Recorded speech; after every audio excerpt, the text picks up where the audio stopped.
हालातों में हम सभी फ्यूचर को लेकर काफ़ी अनसर्टन फील कर रहे हैं। ये कहना गलत नहीं होगा कि किसी को भी नहीं पता कि आने वाले दिनों में क्या होने वाला है। कई स्टूडेंट्स हैं जो कम्पिटिटिव एग्जाम्स के लिए प्रिपेयर कर रहे हैं। उन्हें नहीं पता कि उनके एग्जाम्स कब होंगे, बट आपने वो ग्रास हॉपर और एंट की स्टोरी तो सुनी ही होगी, जहां एंट पूरे समर खाने का इंतज़ाम करती है ताकि वो विंटर में सर्वाइव कर सके, और ग्रास हॉपर पूरे समर टाइम मज़े करता है और विंटर के लिए कोई तैयारी नहीं करता। एंड में वो ग्रास हॉपर दाने दाने का मोहताज बन जाता है और अपनी गलती पर पछताता है। So students, winter is coming. Exams postpone हुए हैं, कैंसिल नहीं। ये स्कूल या कॉलेज नहीं है जहां एक हफ्ते पहले पढ़ने से चलेगा। ये प्रोफेशनल कोर्सेज हैं। आपको अपने सिलेबस को कंप्लीट करने के लिए इनफ टाइम चाहिए, एंड ये टाइम आपके लिए किसी गोल्डन अपॉर्चुनिटी से कम नहीं है। कंसिडरिंग कि आपको आपकी प्रेपरेशन के लिए इतना टाइम मिला, तो कंपटीशन बहुत टफ होने वाला है, एंड मोस्ट प्रॉब्ली पेपर भी बहुत डिफ़िकल्ट होने वाला है।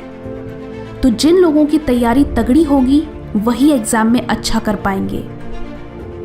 इस लॉकडाउन का पूरी तरीके से फ़ायदा उठाने के लिए आपको एक स्ट्रॉन्ग सिस्टम की ज़रूरत है, यानी प्रोडक्टिव होने की ज़रूरत है। मॉर्निंग बहुत अच्छा टाइम है जब आप बिना किसी डिस्टर्बेंस के डीप वर्क कर सकते हो। अगर आप अर्ली मॉर्निंग उठे तब शायद ही कोई इंस्टाग्राम या व्हाट्सएप पे ऑनलाइन होगा। आप आराम से पूरे फोकस एंड कंसंट्रेशन के साथ अपनी पढ़ाई कर सकते हो। दिस इज़ द टाइम जब आपका ब्रेन सबसे ज़्यादा अलर्ट होता है, इसलिए मॉर्निंग में याद की हुई चीज़ें आपको लंबे समय तक याद रहती हैं। जब मैं अपने एग्ज़ाम्स के लिए पढ़ती थी तो मैं हमेशा सुबह उठकर अपने कैलेंडर में प्रीवियस डे की पढ़ी हुई चीज़ें मेंशन करती थी। इससे सुबह मुझे एक एक्स्ट्रा मोटिवेशन मिलता था कि आज भी मैं अपने सारे टास्क कंप्लीट करूंगी। मंथ के एंड तक मेरे कैलेंडर में मेरी पूरी प्रोग्रेस रिफ्लेक्ट होती थी, जिससे मैं 3 चीज़ें ट्रैक कर सकती थी। नंबर 1, मेरी प्रेपरेशन कितनी फास्ट या स्लो है।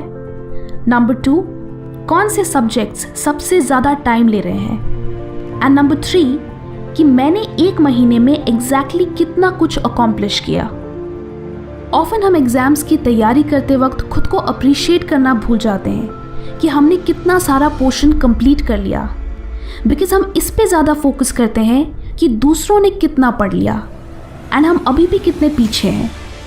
बट अगर आप अपने प्रोग्रेस को ट्रैक करें, देन यू विल रियलाइज़ कि आप कितने कंसिस्टेंट हो, एंड वो आपको आगे भी और अच्छा करने के लिए मोटिवेट करेगा।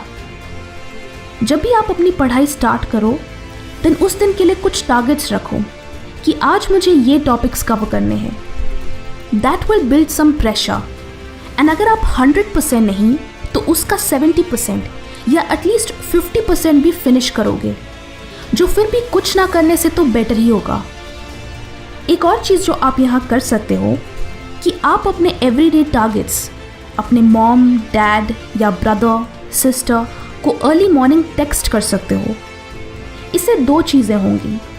नंबर 1, जब आप उनको अपना वर्ड दोगे कि आज के मेरे ये टास्क हैं, तो वो एक कमिटमेंट बन जाएगा, एंड फिर आप उसे फुलफिल करने के लिए एक सिंसियर एफर्ट दोगे।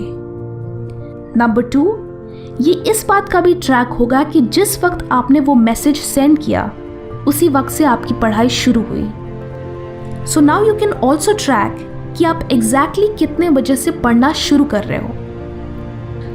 जो स्टूडेंट्स सिर्फ हार्डवर्क करते हैं वो अक्सर पीछे रह जाते हैं, बिकॉज टॉपर बनने के लिए आपको स्मार्ट वर्क करना होता है। वी ऑल नो कि हमारे सिलेबस का एटलीस्ट कुछ पोर्शन ऐसा होता है जो एग्ज़ाम में बार बार पूछा जाता है। सो उन टॉपिक्स पे ज़्यादा फोकस करो, बिकॉज उससे आपके सबसे स्कोरिंग टॉपिक्स पहले ही कवर हो जाएंगे।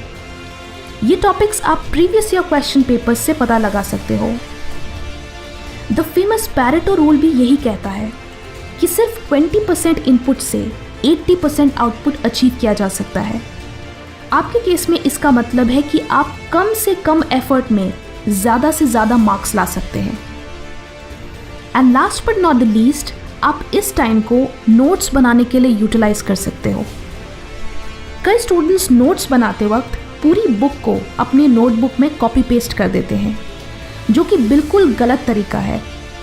जब आप नोट्स लिखते हो तो उसका बेसिक पर्पस ये है कि आपको वो इन्फॉर्मेशन याद हो। अगर आप पूरी बुक ही कॉपी कर लोगे तो आपका ब्रेन इतनी सारी इन्फॉर्मेशन याद नहीं रख पाएगा। आपको अपने ब्रेन को हेल्प करना है ताकि वो एटलीस्ट कीवर्ड्स याद रख सके।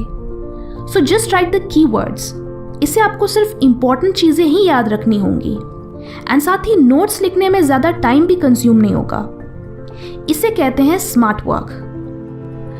अगर आप चीज़ों को लॉन्ग टर्म के लिए याद रखने में स्ट्रगल करते हैं देन आपको एक इफ़ेक्टिव नोट टेकिंग सिस्टम की ज़रूरत है, जो मैं आपको एक अलग वीडियो में एक्सप्लेन करना चाहूँगी। सो कमेंट्स में बताएं कि क्या आप how to make effective notes पे वीडियो देखना चाहेंगे। वीडियो अच्छी लगी तो लाइक करें एंड बहुत अच्छी लगी तो शेयर भी करें। Thank you and stay focused.